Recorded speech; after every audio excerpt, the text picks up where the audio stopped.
gente vai falar hoje sobre os sacramentos e o nosso material básico é o volume 1 da série apologética do Instituto Cristão de Pesquisas da ICP Editora.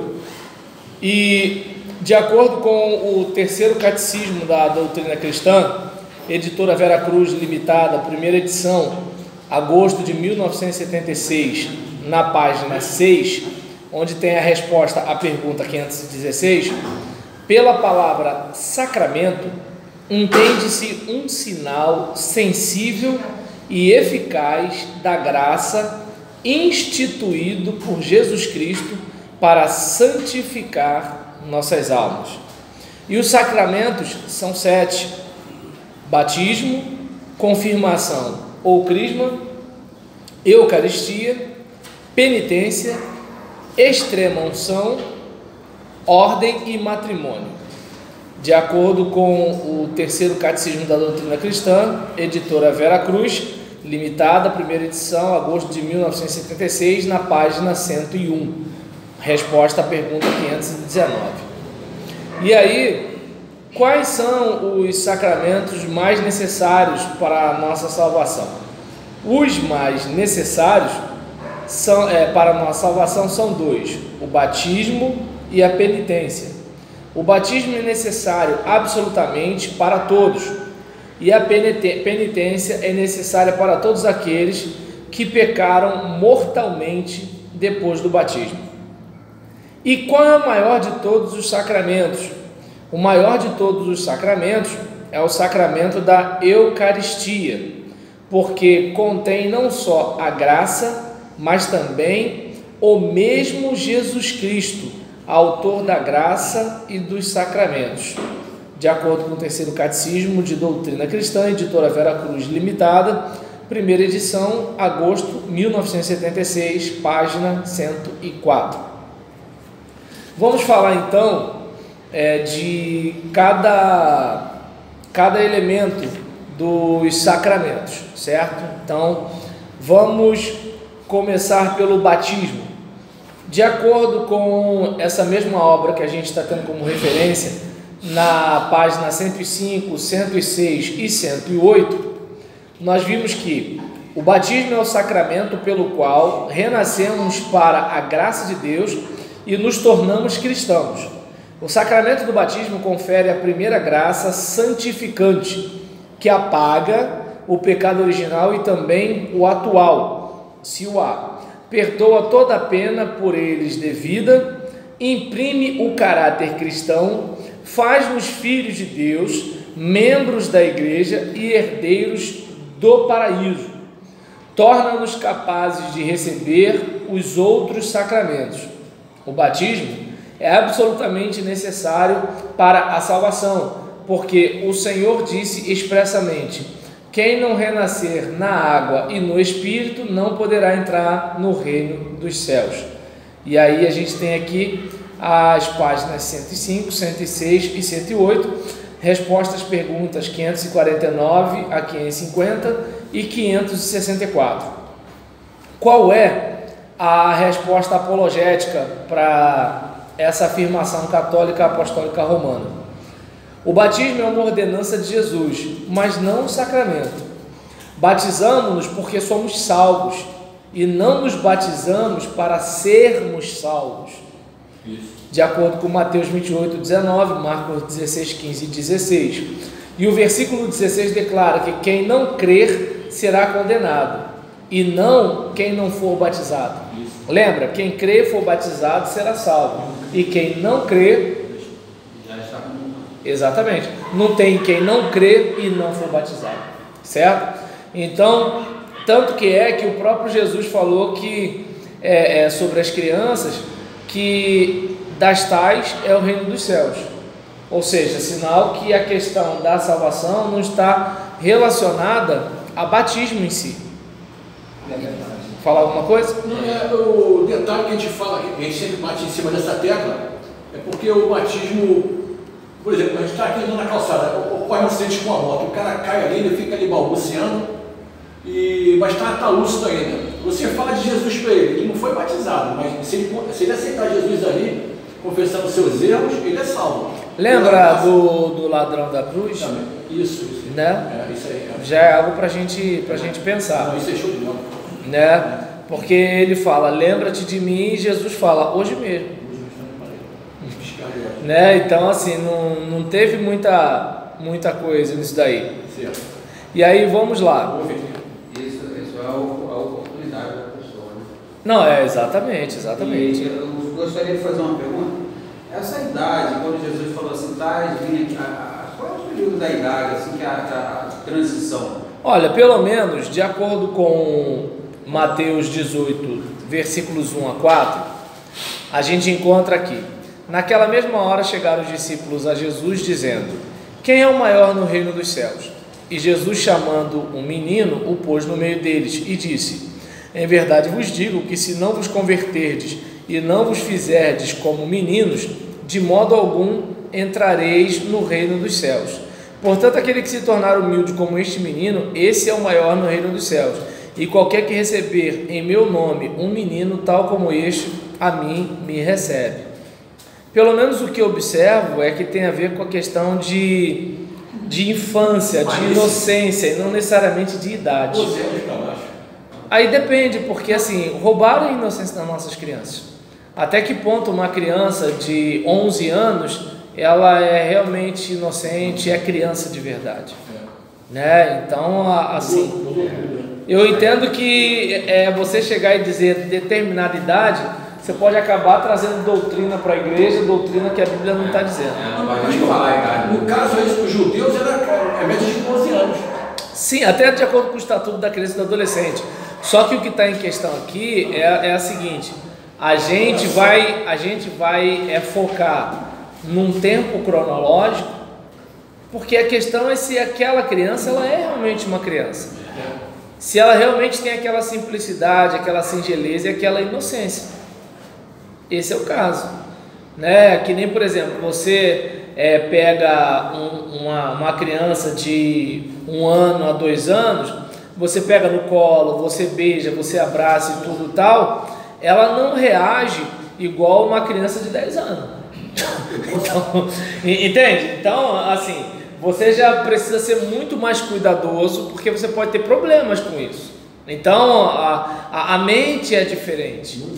Até mesmo na questão, né, da mentira, né, da questão das intrigas dentro de casa, aquela coisa toda. Aproveitou que assim, a mãe diz um negócio, o pai diz outro e tal. Entra, tá entendendo? Então, assim, na novela das 6, estava vendo reprise ali, uma menininha de mais ou menos 18 anos, ela tem causando intriga entre um casal e falando coisas, mentindo, fazendo coisas que não dá. Mas é novela, mas há 20 anos atrás, não vou citar isso como você mas ele não calou da criança. se uma criança estiver assistindo aquela novela, vai achar que ela é por exemplo, de acordo com Mateus 19, versículo 13 e 14, trouxeram-lhe então alguns meninos para que sobre eles pusesse as mãos e orasse, mas os discípulos os repreendiam. Jesus, porém, disse: deixai os meninos e não os estorveis de vir a mim, porque dos tais é o reino dos céus. Então a gente verifica que assim, Jesus ele tem uma certa, como eu posso dizer, uma certa facilidade no trato com a criança, né? E eu pelo menos não vejo a Bíblia se preocupar com idade. Parece que a questão está muito mais voltada à atitude. Se você for humilde como essa criança, né? Se você tiver uma postura como essa criança. E criança daquele tempo. Mas essa tem situações e situações, Fernando, porque assim, a questão da maldade não está só relacionada à cultura, está relacionada ao coração humano. Então existem situações que mesmo que a sociedade, ela não, por exemplo, hoje a imoralidade ela é um negócio escrachado, de modo que assim, a imoralidade é o certo e a moralidade é que é o errado. Mas houve um período que assim a sociedade era bastante moralista e nem por isso deixava de ter hipocrisia, os adultérios, tá entendendo? A promiscuidade sexual, a mentira, o roubo. Era mais feio por trás do pano. Isso, exatamente. Menos divulgado. Entende? A diferença é que hoje a pessoa não se constrange mais. Antes a pessoa se constrangia, mas agora maldade sempre existiu porque sempre existiu o ser humano. A maldade teve com o ser humano. O homem é mau desde a sua meninice. Entende? O ser humano é pecador, não tem pra onde correr. Só o temor a Deus a gente vai segurar. Mas Né? pastor, a decisão tem que partir da criança. A decisão, Não dos pais. Né? a decisão sempre vai partir, né, da própria pessoa. A diferença é que como a criança é barro fresco, quem vai de alguma forma apontar caminhos para essa criança? Esse é o caso. Por exemplo, na minha situação, se eu tomar uma decisão estúpida, eu estou tomando uma decisão estúpida. Agora, se eu tivesse 8 anos de idade, eu não teria consciência que a minha decisão é estúpida. Eu só acharia que estaria desobedecendo meu pai, desobedecendo minha mãe. Hoje é diferente. Hoje eu sei que pode me dar problema, né? Digamos, vamos pensar nessa desgraça que a gente viu essa semana daquele jogador de futebol, né? Que entrou naquele rolo todo lá, né? E acabou morrendo. Então, observa bem como é que são as coisas. Se a gente é criança, a gente só pensa o quê? Eu vou tirar uma casquinha aqui da mulher do cara, dentro da casa do cara, no dia do aniversário da filha do cara, que abriu a porta da casa para eu entrar. Se eu, por exemplo, usando o raciocínio de uma criança, eu só vou tirar o proveito da situação. Quando é um adulto, o adulto já sabe, isso pode dar ruim. Isso não está certo. Tá entendendo? Pode acontecer alguma coisa. Eu tô correndo risco. Não tem ninguém vendo, vai ser. Entende? Eu vou fazer assim. Se eu conseguir escapar desse negócio, eu vou poder contar história para todo mundo. Então, o que acontece? Existem várias e várias situações que a gente, quando é adulto, a gente faz por descuido mesmo. No caso da criança, a criança só faz porque, eu quero. A gente tem um pouco de noção. Tem noção. Né? É aquele caso, digamos, por exemplo, uma pessoa começa a se aproximar muito, né, de você, sabendo que você é casado, aí vem, começa a contar problema do marido, falar que o marido é assim, o marido é assado, não sei o que, não sei o que, não sei o que lá. Você, como é adulto, ou você desconversa, ou você abstrai e finge demência, ou você, não, estou pegando outro caminho, Fernando. Aí acontece, ou você, por exemplo, se afasta, tá entendendo? Por quê? Porque você já sabe no que vai dar esse negócio lá na frente. Entendeu? Então, assim, você sabe que, assim, você tem uma história, você tem uma família, tudo bem? Você tem uma história, você tem uma família, você tem uma série de coisas que você fala assim, vale a pena jogar tudo isso pelo ralo por causa disso aqui? A criança não tem isso. A criança é o seguinte, opa, que bom que tem essa oportunidade. Então, a criança não tem isso que a gente tem, né? A gente é diferente. Então, assim, é por isso que a criança precisa ser orientada, para ela ter aquela ideia de causalidade. Toda vez que você faz isso, acontece aquilo outro. Por exemplo, minha mãe vivia no meu pé dizendo que eu tinha que botar o copo à frente do prato na hora da refeição, porque eu sou da época que a gente comia na mesa, né? Quer dizer, comia à mesa. E aí, nesse caso, por exemplo, na minha cabeça, eu só achava que minha mãe estava sendo chata, até que eu esbarrava no copo, caía, e aí dava tumulto. Aí no dia seguinte, minha mãe avisa de novo, avisa de novo, avisa de novo. Hoje, se eu deixar, eu já sei o que pode acontecer. Antes não, eu só fazia porque minha mãe falava. Meu pai só falava uma vez, que ele gritar também. Ele falava uma vez. Na segunda ele... Entende? Eis aí a diferença da criança por adulto.